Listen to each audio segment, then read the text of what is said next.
চড়ক পূজার মেলায় এসে আমরা ছোটবেলার আনন্দ অনুভব করছিলাম। আমরা খাচ্ছি গুড়ের গজা, সেই মজা। জায়গাটা হচ্ছে নরকোনা, মধুখালী, ফরিদপুর। আমরা পৌঁছে দেখেছি প্রস্তুতি পর্ব চলছে।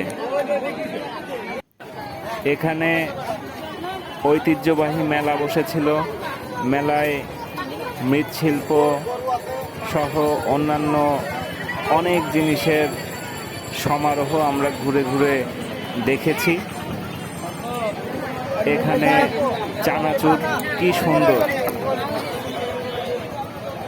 অনেকেই ঘুরে ঘুরে দেখছেন। সত্যি বলতে অসংখ্য মানুষ। গ্রামীণ পরিবেশে একটা মেলা মানে অনেক কিছু, অনেক আনন্দের খোরাক। হচ্ছে জিলাপি, পাঁপড় ভাজা,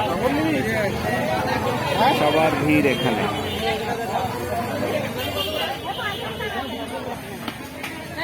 আমরা ঘুরে ঘুরে দেখছিলাম ঝালমুড়ি,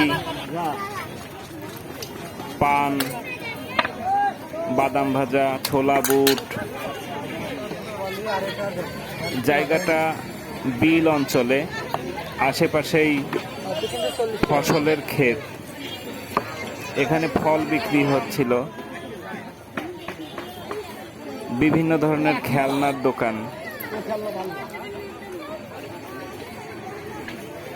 আশেপাশের বিভিন্ন গ্রাম থেকে লোকজন এসেছেন, ছোট বড় সকলেই, যাকে বলে ছেলে থেকে বুড়ো সব বয়সী মানুষের ভিড়।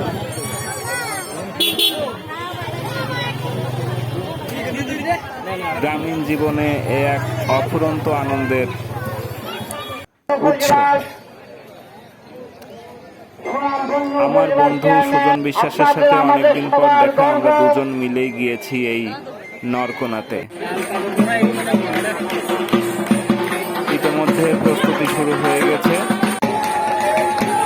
তারপরেই শুরু হলো কাঙ্ক্ষিত সেই ঘূর্ণি। অনেকক্ষণ যাবত এই ঘূর্ণি চলে। ধন্যবাদ সবাইকে সাথে থাকার জন্যে।